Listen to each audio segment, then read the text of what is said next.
Bismillahirrahmanirrahim. Assalamualaikum warahmatullahi wabarakatuh.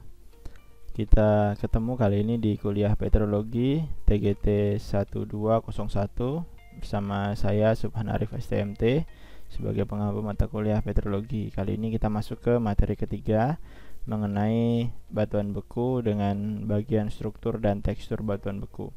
Jadi nanti kita akan bahas mengenai struktur dan tekstur batuan beku untuk mengidentifikasi batuan beku di lapangan maupun secara contoh setangan. Outline kuliah kali ini adalah kita akan membahas mengenai pengertian, kemudian struktur batuan beku, kemudian kita akan melihat tekstur batuan beku secara petrologi. Secara pengertian, batuan beku adalah batuan yang terbentuk langsung sebagai hasil dari pembekuan magma yang nantinya kita akan sebut sebagai batuan intrusi, atau hasil dari pembekuan lava yang keluar ke permukaan yang nantinya kita akan sebut sebagai batuan ekstrusi, maupun ekstrusi ini nanti kita akan kenal istilah batuan piroklastik atau hasil lontaran. Struktur batuan beku secara umum kita bisa bagi menjadi batuan beku intrusif dan batuan beku ekstrusif. Pembentukan batuan beku intrusif dan ekstrusif nantinya akan mempengaruhi struktur dan tekstur batuan beku. Kita bisa lihat dari gambar ini di bagian atas, ini adalah batuan beku yang ekstrusif, artinya adalah magma yang tadinya ada di bawah permukaan bumi, dia keluar menjadi lava, kemudian dia mengalami pembekuan yang cepat. Pembekuan yang cepat ini nanti dia akan mempengaruhi bentuk kristalnya, hubungan antar kristalnya, kemudian besar dari kristalnya. Nah, kemudian batuan intrusif atau batuan yang terbentuk di bawah permukaan, nanti dia akan memiliki bentuk masing-masing. Ada yang sangat besar, kemudian ada yang dia searah dengan perlapisan batuan, atau dia memotong perlapisan batuan. Nah, pembekuan di bawah permukaan bumi dia tidak dipengaruhi oleh penurunan suhu yang cepat, sehingga dia mengalami pembekuan yang perlahan, slow cooling. Nah, akibat pembekuan yang perlahan ini, maka magma yang ada di bawah permukaan bumi masih sempat untuk membentuk kristal-kristal mineral secara sempurna dengan batasan-batasan kristal yang jelas, dan ukurannya pun akan lebih besar dibandingkan dari batuan beku yang terbentuk secara ekstrusif. Nah, batuan intrusif nanti kita akan lihat bagaimana struktur dan teksturnya yang kita jumpai di lapangan maupun di laboratorium atau berupa contoh setangan. Ini adalah kartun yang menggambarkan bagaimana bentukan-bentukan batuan beku yang ada di permukaan atau batuan ekstrusif dan batuan beku yang ada di bawah permukaan atau batuan intrusif.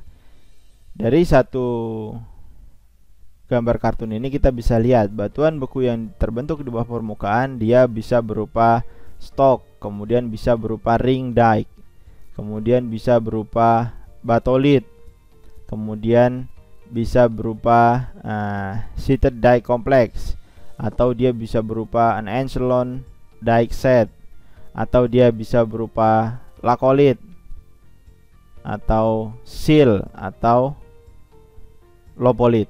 Nah, ini yang terbentuk di bawah, yang terbentuk atau membatu atau membeku di bawah permukaan. Kemudian bagaimana yang bentuknya di permukaan? Nah, dia bisa berupa banjir basalt atau flood basalt. Jadi karena magma basalt ini sifatnya dia lebih encer, maka dia akan mengalir lebih luas berupa lava basalt yang melampar jauh. Nanti bisa berupa pahuhu ataupun dia berupa bentukan yang lainnya, atau lava AA atau lava pahuhu, atau dia bisa berupa material-material piroklastik, atau kalau dia sampai keluar dia bisa membentuk dome riolit. Nah, ini adalah gambaran bentukan batuan beku yang ada di bawah permukaan maupun di permukaan. Nah, tugas kita sebagai ahli geologi nantinya Saat kita mendapatkan singkapan batuan, kita mengidentifikasi apa jenis batuannya. Batuan beku, batuan sedimen, atau batuan metamorf. Kalau dia batuan beku, apakah dia terbentuk di permukaan membekunya ataukah di bawah permukaan? Nah, nanti kita akan lihat. Tadi sudah kita lihat sedikit gambaran bahwa secara kristal, kenampakan kristalnya, mineralnya, dia memiliki perbedaan antara yang dia mengalami rapid cooling dan slow cooling, atau pendinginan yang secara cepat maupun pendinginan yang secara lambat. Dia akan mempengaruhi bentuk kristalnya, ukuran kristalnya, hubungan antar kristalnya. Nah, kemudian baru kita bisa identifikasi selanjutnya. Kalau kita dapatkan di lapangan, maka kita bisa lihat langsung pelamparannya akan seperti apa. Apakah dia sampai berkilometer, ataukah dia hanya bertempat pada satu spot-spot tertentu. Apakah dia nanti berbentuk diskordan atau konkordan. Apakah dia mengikuti arah lapisan batuan, apakah dia memotong perlapisan batuan. Kalau dia memotong, maka nanti kita sebut sebagai dike. Kalau dia searah dengan perlapisan batuan, maka kita akan sebut dia sebagai sill. Kalau dia searah kemudian cembung ke atas bentuknya, maka kita akan sebut sebagai lakolit. Kalau dia cekung, maka kita akan sebut sebagai lopolit. Itu adalah contoh bagaimana kita mengidentifikasi batuan beku di lapangan secara singkapan kenampakannya. Nah, ini adalah contoh gambaran bagaimana besarnya si batolit ini tadi. Jadi perbedaan antara batolit dengan dike, batolit ini dia memiliki luasan lebih dari 100 km persegi secara penyebaran. Sedangkan di bawah dari 100 km persegi, maka kita akan sebut dia sebagai stok. Di batuan beku yang besar, intrusi, dia kurang dari 100 km persegi, maka kita akan sebut dia sebagai stok. Kalau lebih kecil lagi, dia akan kita sebut sebagai dike. Nah, ini adalah gambaran batuan beku yang dia mengikuti perlapisan batuan atau kita sebut sebagai sill. Jadi ini adalah sill yang warna hitam ini adalah batuan beku, sedangkan yang warna putih ini adalah layer batuan berlapis yang lainnya, bisa sedimen, bisa batuan piroklastik yang terpotong oleh dike secara mengikuti arah perlapisan. Ini juga berupa dike. Nanti ada dike yang membentuk columnar join. Jadi columnar join ini adalah bentukan, ini bukan dike tapi sill, Jadi yang mengikuti arah pelamparan arah perlapisan batuan ini adalah sill. Jadi saya sudah sebutkan di awal. Kemudian sill-sill ini juga bisa berupa columnar join. Jadi nanti kita akan bahas sendiri columnar join, bagaimana sifat columnar join yang pembekuannya tegak lurus dengan arah tiangnya, kolomnya. Jadi kalau kolomnya tegak seperti ini, maka pembekuannya arahnya horizontal. Nah, ini kita bisa lihat dia bentuknya horizontal dengan columnar join di dalamnya, maka kita bisa simpulkan bahwa ini adalah bentukan batuan beku intrusi berupa sill. Kemudian dike, dia akan membentuk bentukan yang memotong dari perlapisan batuan, dia tegak. Nah, ini jadi dike itu bisa berupa seperti dinding ini. Jadi dia memotong dan melampar luas sampai ke volcanic neck. Ini adalah leher gunung apinya, yang gunung apinya sudah hilang. Ini tinggal lehernya, tempat si jalur keluarnya si magma yang akan ke permukaan. Tapi ini kan intrusi. Kalau dia kurang dari 100, maka 100 km persegi, maka kita akan golongkan dia sebagai stok. Tapi kalau dia lebih dari 100 km persegi, maka kita akan sebut dia sebagai batolit. Nah, sedangkan yang ini kalian bisa lihat secara horizontal dari foto udara. Ini adalah sill, ini adalah dike, ini adalah dike, ini dike-nya kita bisa lihat. Kemudian ini adalah si volcanic neck-nya, leher gunung apinya. Jadi ini dulu adalah satu tubuh gunung api nih. Adalah satu tubuh gunung api. Nah, jadi kira-kira seperti itulah struktur batuan beku yang bisa kita jumpai di lapangan ya. Kemudian batuan beku ekstrusif, dia akan memiliki struktur pelepasan gas atau kita sebut sebagai vesicle. Dalam bahasa Indonesia kita sebut sebagai vesikuler. Dia terbentuk karena pelepasan gas yang diakibatkan pembekuan yang cepat. Jadi lubang-lubang ini adalah jejak-jejak gas bubble, jadi gelembung-gelembung gas yang dikeluarkan oleh si lava itu tadi. Jadi ini adalah struktur vasikuler yang terbentuk. Kalau dia tidak berlubang, maka kita sebut sebagai masif. Kalau dia berlubang kemudian diisi mineral lain, kita sebut sebagai amigdaloidal. Nah, ini adalah struktur yang mencirikan batuan beku yang terbentuk di permukaan. Kalau yang terbentuk di bawah permukaan ini sebagian besar dia akan terbentuk masif tanpa pelepasan lubang gas. Ya. Kalau yang terbentuk di permukaan, maka dia akan memiliki lubang-lubang pelepasan gas atau vasikuler sebagai pencirinya salah satunya. Kemudian batuan beku ekstrusif ini dia tadi memiliki ciri salah satunya adalah struktur pelepasan gas atau kita sebut sebagai vasikuler. Nah, struktur vasikuler ini nanti dia memiliki batuan dengan nama khusus. Yang pertama adalah skoria, yang kedua adalah pumice. Jadi skoria ini adalah batuan dengan lubang pelepasan gas yang banyak sekali. Kemudian dia memiliki komposisi pada umumnya adalah basa. Jadi batuan beku dengan lubang pelepasan gas dengan komposisi mineralnya basa, maka kita sebut sebagai skoria. Sedangkan yang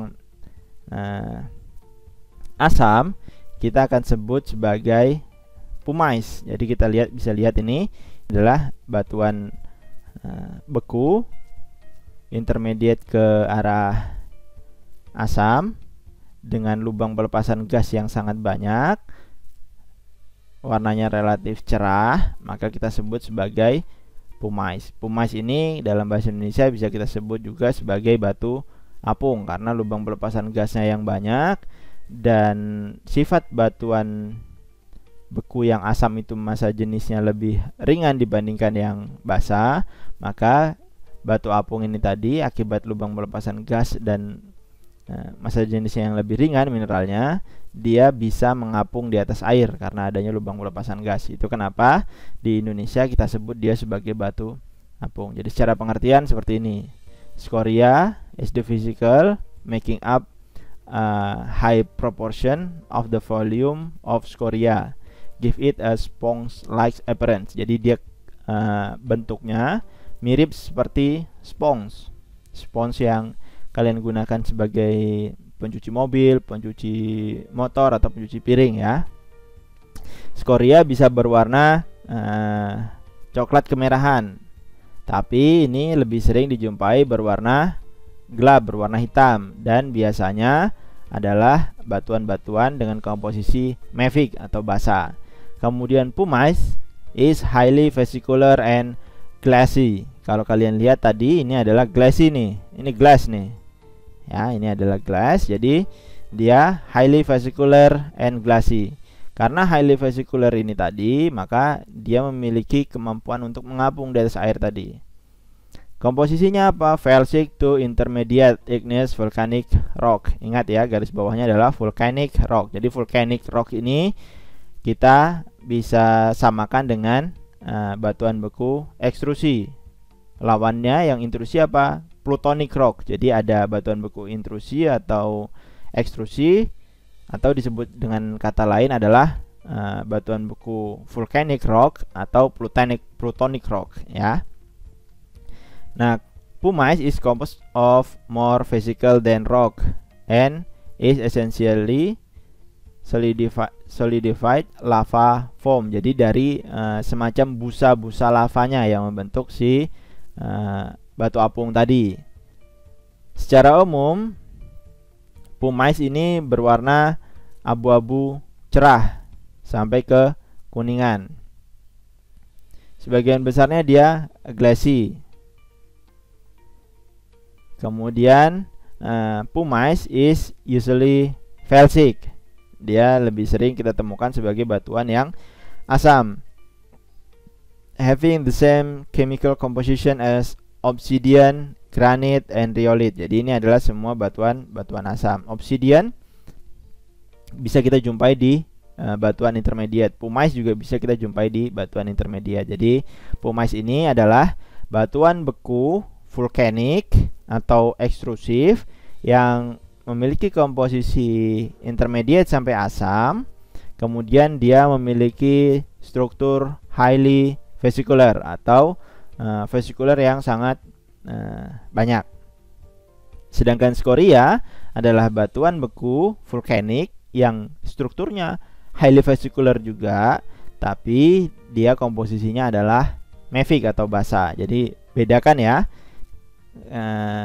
Vesicular ini adalah struktur secara umum di mana batuan beku vulkanik itu memiliki lubang pelepasan gas, lubang jejak pelepasan gas, dan skoria dan pumice ini adalah nama batuan. Jadi skoria bukan struktur, pumice juga bukan struktur, tapi nama batuan dengan ciri khas seperti ini. Ya, kita bisa lihat. Ini saya kutip dari Owen dan kawan-kawan tahun 2011. Kemudian adalah struktur yang lain di batuan beku. Nah, tadi batuan beku intrusi rata-rata atau batuan beku plutonik dia sebagian besar akan membentuk struktur yang masif atau tanpa lubang pelepasan gas. Namun beberapa kasus bisa kita temukan adanya batuan asing yang tertanam di dalam batuan beku tersebut. Bisa itu pecahan dari batuan beku yang lain atau pecahan dari batuan metamorf yang lain yang tertanam di dalam batuan beku intrusi tersebut. Seperti halnya ini. Nah, ini kita sebut sebagai xenolith. Kalau dia batuan, kita sebut sebagai xenolith. Ya. Ini kita sebut sebagai xenolith. Ini jadi batuan yang bukan dari komposisinya batuan ini, tapi dia tertanam. Ini bisa jadi batuan beku, bisa jadi batuan sedimen, bisa jadi batuan metamorf yang tertanam di dalam tubuh batuan beku intrusi ini. Dia terbawa keluar. Kenapa bisa demikian? Jadi batuan ini tidak leleh semua. Jadi tidak semuanya meleleh sehingga dia ikut masuk. Bisa jadi saat magma itu akan menuju ke permukaan atau memang hancuran dari si dapur magmanya di sekitar samping dapur magmanya yang terbawa ke permukaan. Jadi ini yang kita sebut sebagai struktur xenolith. Jadi adanya batuan lain yang tertanam di dalam batuan beku tersebut. Nah, tadi adalah struktur batuan beku. Sekarang kita bahas tekstur batuan beku. Jadi struktur itu dia menjelaskan secara lebih umum gambaran besarnya.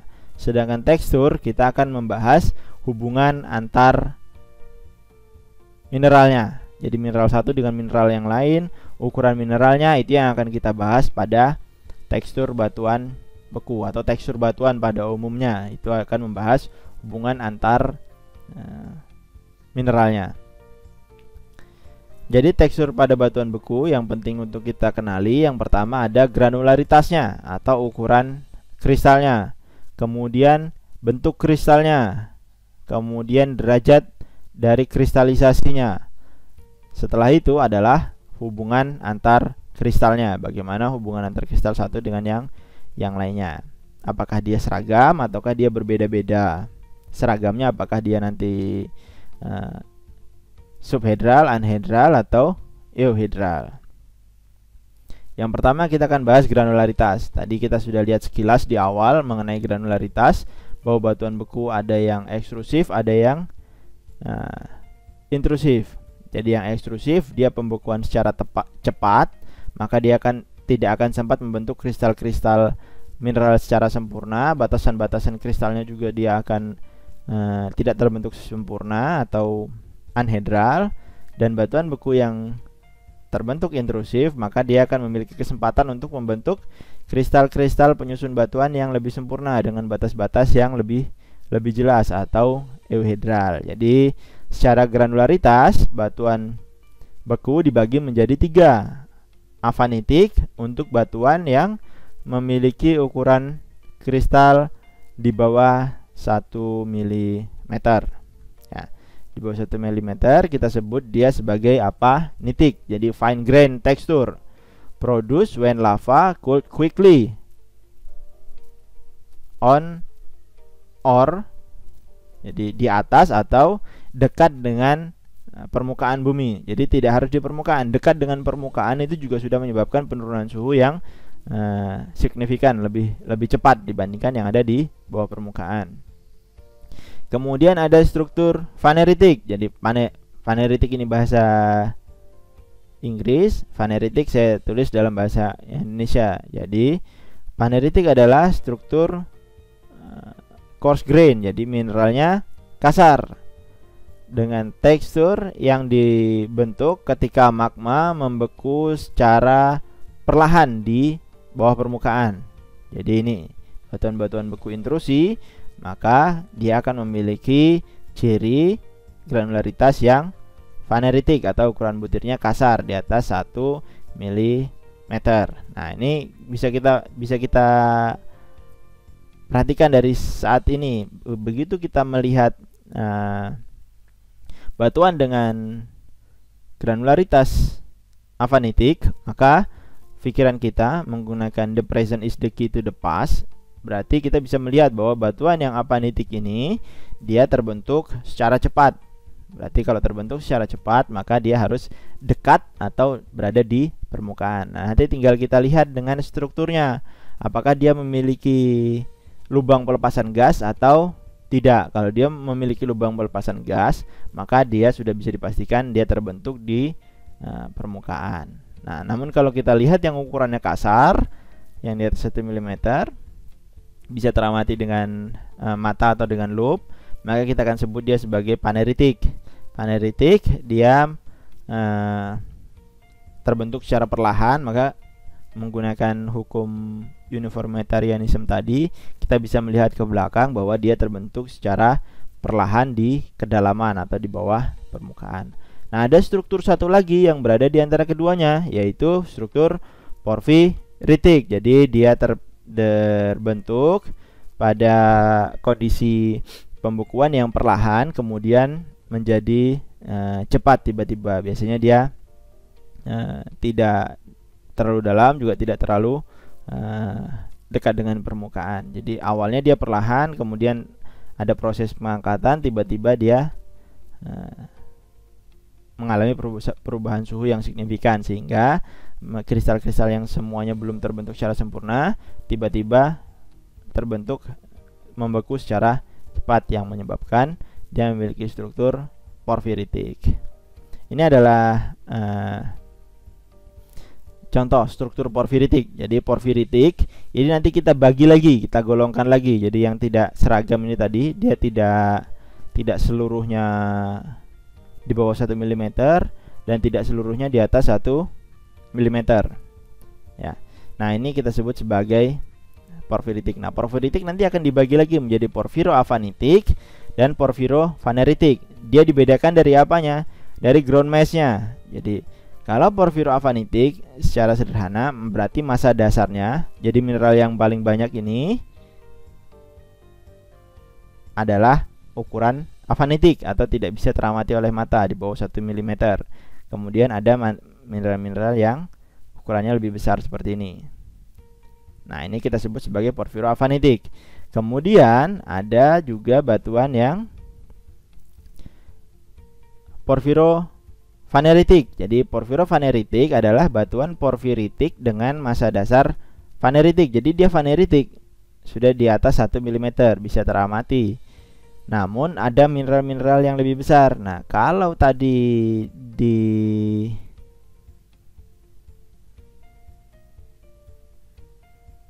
struktur kita kenal dengan istilah xenolit, maka kita akan kenal di sini sebagai phenocryst. Jadi mineral-mineral yang besar, tapi dia merupakan komposisi dari si batuan ini, berbeda dengan xenolit tadi. Sedangkan ini adalah phenocryst, jadi ukurannya lebih besar dibandingkan yang lain. Kalau dia berupa mineral yang bukan dari penyusun batuan ini, misalnya ini adalah batuan tonalite. Jadi batuan tonalite ini tidak umum kita jumpai olivin di sini, tapi di sini ada mineral besar dengan bentuk yang seperti ini dan mineral olivinnya muncul di sini. Nah, itu kita sebut sebagai xenocryst. Kalau ini yang ukurannya besar kita sebut sebagai phenocryst.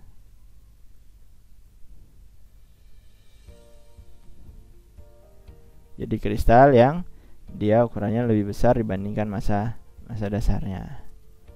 Ya, ini adalah granularitas. Jadi ada afanitik, ada faneritik, ada porfiroafanitik, ada porfirofaneritik ya. Nanti kita perhatikan, ini penting untuk kita mengidentifikasi batuan. Untuk klasifikasinya juga.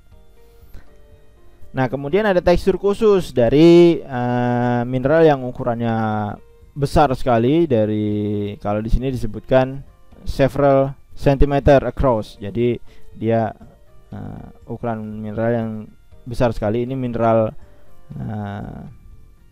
plagioclase. Ini mineral plagioclase feldspar. Oh sorry, ini mineral alkali feldspar. Ini mineral alkali feldspar. Yang dia besar sekali. Bayangkan, ini adalah orang, ini adalah mineral alkali feldspar. Nah, bentukan-bentukan seperti ini kita sebut sebagai tekstur pegmatit. Jadi butirannya dia sangat besar sekali. Ini kita sebut sebagai pegmatit. Misalnya dia granit, maka kita sebut sebagai granit pegmatit. Dan misalnya dia diorit, kita sebut sebagai diorit pegmatit. Ya, contohnya seperti itu. Pada umumnya ini adalah batuan plutonik karena dia membutuhkan pembekuan yang sangat sempurna, perlahan untuk membentuk si mineral sebesar ini.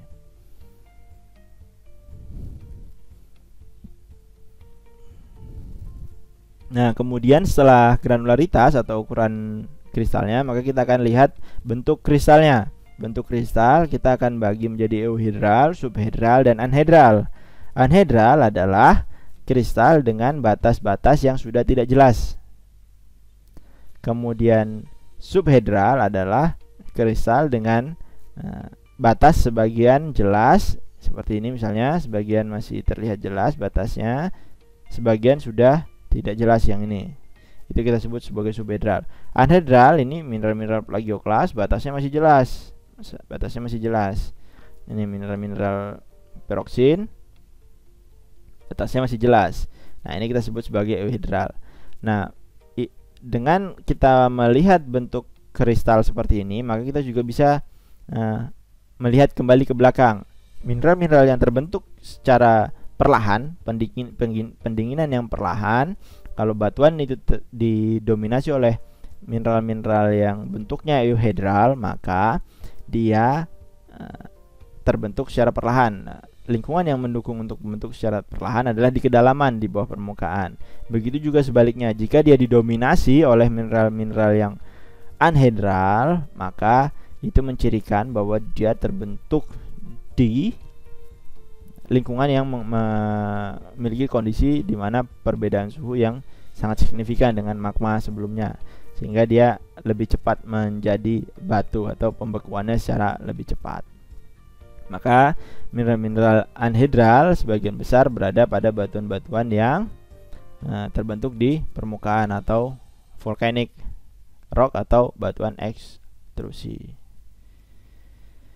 Nah, kemudian hubungan antar kristal, ada yang equigranular, ada yang inequigranular. Inequigranular adalah bentukan atau keseragaman yang buruk atau tidak seragam. Jadi contohnya seperti ini.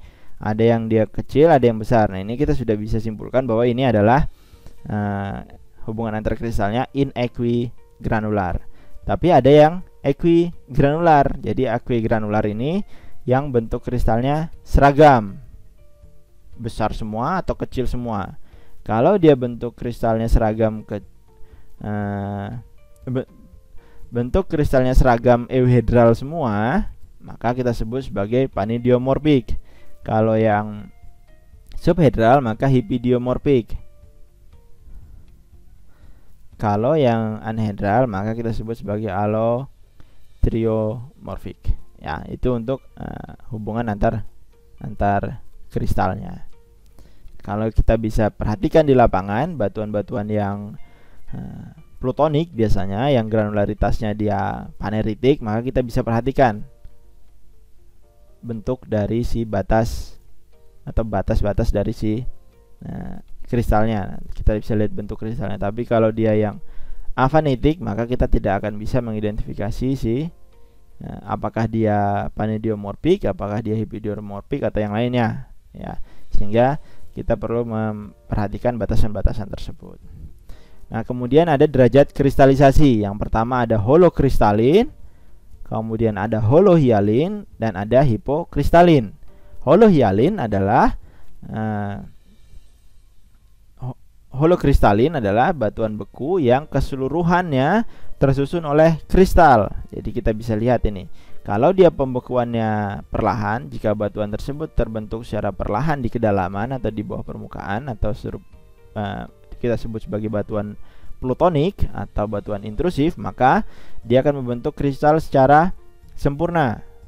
Mineral akan terbentuk semua, maka dia akan membentuk derajat kristalisasi holokristalin. Namun jika dia terbentuk secara sangat cepat, perubahan suhu yang sangat tiba-tiba, maka kita akan kenal dia sebagai holohialin. Ini adalah contoh batuan yang keseluruhannya adalah glass, yang kita kenal sebagai holohialin, atau nama batuannya adalah obsidian. Kemudian ada batuan yang dia sebagian kristal, sebagian glass, kita sebut sebagai hipokristalin. Jadi ini adalah ringkasan, jadi di mana batuan beku tersebut dapat terbentuk dan menghasilkan struktur yang seperti apa saja, ya.